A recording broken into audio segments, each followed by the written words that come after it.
welcome to the Cosmetics Business Podcast. I'm Julia Wray. And I'm Alessandro Carrara. And to round off the year, we are going to give you a whistle-stop tour through Cosmetics Business's most read stories of the year on cosmeticsbusiness.com. And I guess that means you can consider this our readers' picks, if you will. It's the most read stories by you guys. So, Alessandro, I'm going to throw you to the wolves and let you begin with what was by far and away our most read story of 2024 from January, which was all about L'Oreal's boss and his rather controversial stance on remote working. Alessandro, what happened there? What a story to start the year off with. So, I know, huge beast. I know, and it's the gift that's kept on giving this year, hasn't it, in terms of viewers and readers. Oh.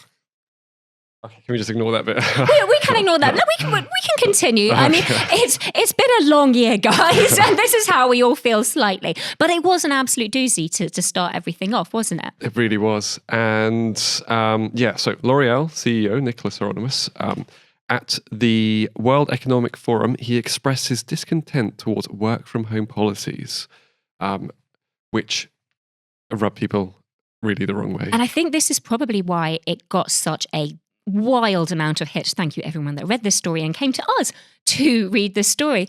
But I think it triggers people so far beyond just our industry.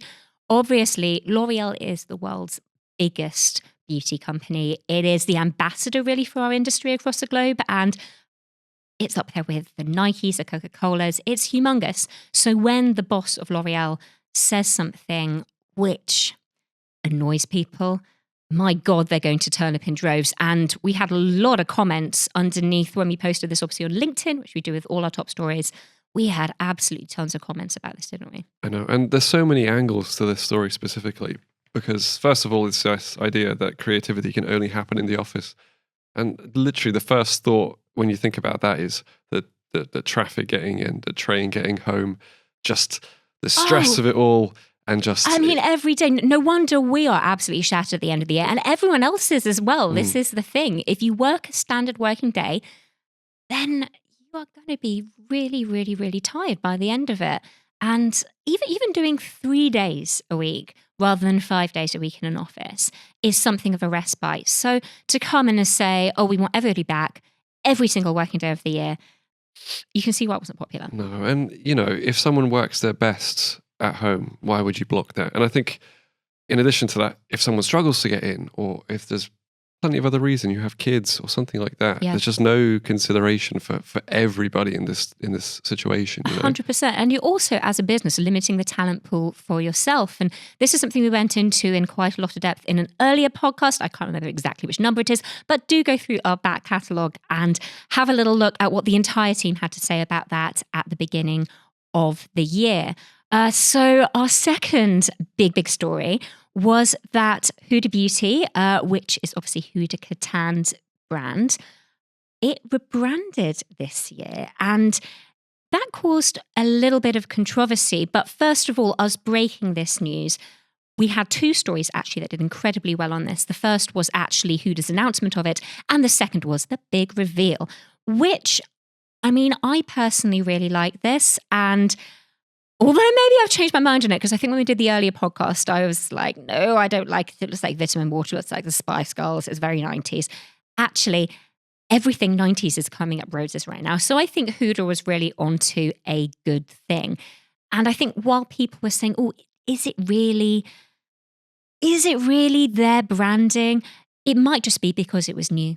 And they associated that old branding very much with Huda. And I think it is sometimes just a case of getting used to things. I remember every time they'd update Facebook, back in the day when I used Facebook, I would get kind of irate. That was like, why has this all changed?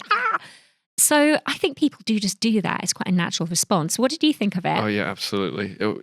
We're so difficult when it comes to change, aren't we? We like things the way they are. Creatures of habit. I'm a Taurus. So I'm like I'm an extra creature of habit. Very truculent. But yeah. I thought no matter what they had come out with at the very end, they weren't going to please every single person. And I think it's the case of please yourself and go in the direction that you feel is authentic to your brand in the end. Definitely. And I think I remember saying this before, but I do appreciate that what Huda did was actually, she gave quite an intimate look at what was going on with the rebrand. There was like a video that she put up on YouTube sort of discussing it, showing the office, just talking about it through, because I think if you're going to do a rebrand, you kind of need to be there alongside your consumers, alongside your loyal fans. And she really has been. And she cares, yeah. Yeah, I always feel that with Huda. I think she's very much the face of that brand. She is inextricably linked to it. I was thinking of the word then. There's another word beginning with the I that was going to come, but yeah, inextricably linked to that brand. And you know what? I love everything she does. I think she does everything with such authenticity and with such love. So I'm a big fan of Huda. And I don't really haven't looked into how this has paid off for them. But, you know, if you work at Huda Beauty, let us know what people have been saying. Let us know what the response has been, because, yeah, over here, I think we've made our decision that we really like it, right? I think Huda's got a big place at the heart of CB, cosmetics business. So fantastic. So, Alessandro, what is the next one on your list? We're going to jump on over to Kylie Cosmetics unveiling its debut perfume Cosmic. So Kylie Jenner's debut fragrance launched this year, and the Cosmic EDP is said to have a sweet, warm and floral scent.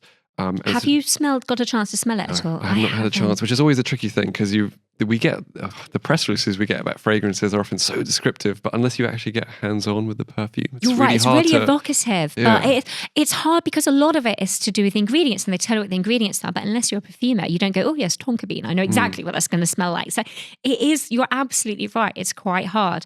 But the packaging, the bottle, was super attention-grabbing. And I think it was described as a piece of art from another world. Remind me, it was sort of sculptural, wasn't it? Yeah, very almost artsy. I don't want to say the word blobby. That sounds wrong. And it makes it sound much less glamorous than it actually is. But it is like a little bit like that, right? It's something you'd probably be okay with having out like on your bathroom shelf and showing off in a way. Am I right in thinking, did it have like a circular cap as well, like a spherical cap? You're challenging my knowledge on this now as well, Julia. But I don't know if apologies to the Kylie Cosmetics team, to Coty, if we got that one wrong. But if memory serves, that was a really lovely piece of packaging, as you mentioned. And clearly you guys were really, really, really interested into that story. I don't know. Again, it might be that we had people flooding to us from all industries and just generally fans of Kylie, as well as obviously our core readership among beauty insiders. But either way, we were really pleased that you picked us to get your news in that particular instance. And I think I can safely say that we actually had quite a lot of celebrity presence in our top stories of the year, which isn't really surprising because, similar reason, you've got the fans clicking as well as the people who are there for the beauty news. But one that did really well this year is Pamela Anderson entering the skincare arena with Sonsi, and maybe testing whether her makeup-free rebellion was a PR stunt, which I think we can safely say, having had another year, no. She has really stuck to her laurels on the makeup-free thing. And I said it before and I'll say it again, I'm here for the Pamela Renaissance. I think she is just such a fashion-savvy and intelligent and interesting woman. And I can't wait to see her new film. She has been nominated for a Golden Globe Award for Best Actress. I think it's Best Actress in a film rather than a comedy or musical or anything. And it's for something called The Last Showgirl. And I'm going to be queuing up with my ticket because it looks absolutely brilliant. And again, it's interesting because the character she plays is very much heavily made up, Las Vegas showgirl on, fronting it. But then it also shows you her private life where she is just a woman and almost kind of diminished is the wrong word, but very normalized and very human and very relatable as this character who is having to reassess her life and everything she's ever done as she gets older and as her body fails her and as maybe she is less wanted in the industry. And I think the passion that she is going to bring to that role will be absolutely stunning. I think that relatability extends back to her brand. I'm on the homepage here. Yeah. And the first thing you see is Pamela putting on the skincare and just floods of comments from people vibing with it, relating to it, and just appreciating what the story here with the brand is, Yes, because I think basically she's acquired a stake in it. Just to give a bit of background, And it's this premium brand, it's this clean skincare brand. And its whole stance is holistic and well-being and self-empowerment. And I think that chimes in very much with what Pamela 2.0 is. She had, obviously, I can't remember if it was at the beginning of the year or the end of last year, but she had her Netflix, I think it was, documentary come out. And it was absolutely fascinating. And it was very authentic. It was very natural. It was very pared down. She lives in a very kind of away from Hollywood, a very relaxed lifestyle now. And I think that's really lovely as well. And chimes in really nicely. But she's not, again, Kylie and Pamela aren't the only celebrities on our top list. Who else do we have? we got my boy Michael Cera here as well. Fantastic. And who was unmasked as the visionary behind CeraVe's Super Bowl campaign, which is probably easily my favorite moment of the year, honestly. Just I cackled. Oh my God. That influencer waddling in and seeing Michael Cera sticking his face in all the bottles, him having the little wind up roll of stickers of his face, and then the actual advert, which is just bonkers. It was just so trippy. Oh, it's so weird. The bit where he speaks to a dolphin, guys, if you haven't seen this, please just Google it. You will do yourself a favor by cheering yourself up in your day watching Julia, this advert. What's your favorite film with Michael Cera in it? Oh my goodness, I feel I need to go retro and say Superbad.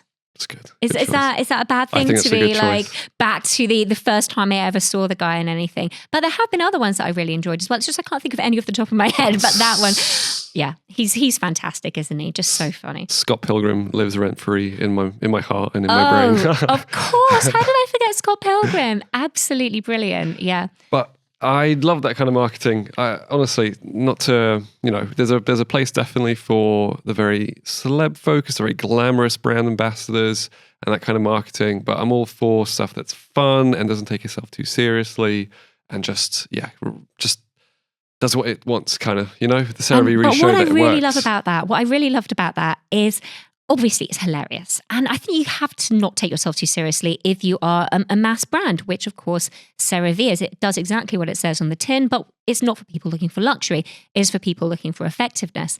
But what I really like about that is, in amongst all the fun, they do sneak in the fact that you have these 3 essential ceramides, and they get a little bit of a science message in there as well. And I think that links really nicely to what it feels like they're trying to do, which is this whole medutainment thing, which I know we've spoken about in the past as well.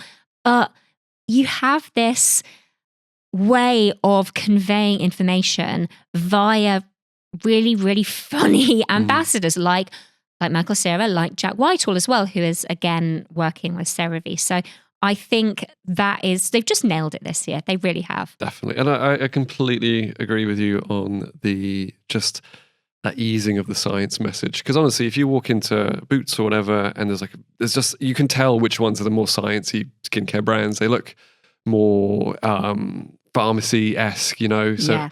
Actually being able to break through and educate consumers and have fun along the way, I think, it's a good recipe for success. And earlier this year, I think I was like, just on a separate point in that, I think earlier this year I was like, I want to see more of it. I want to see more of these kind of ads. But I kind of appreciate that they've kind of been quite tempered with the amount they've been doing. It's a bit more. There's not overkill. Not overkill.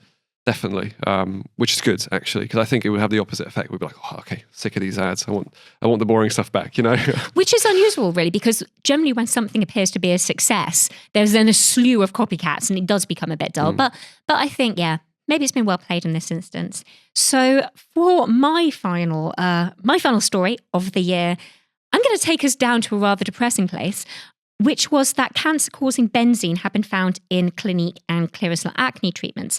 Now, we discussed this in depth, and I really, really encourage you to go through our back catalogue and read this particular piece more fully, read it, listen to it, read it as well. Sorry, guys, I'm getting confused.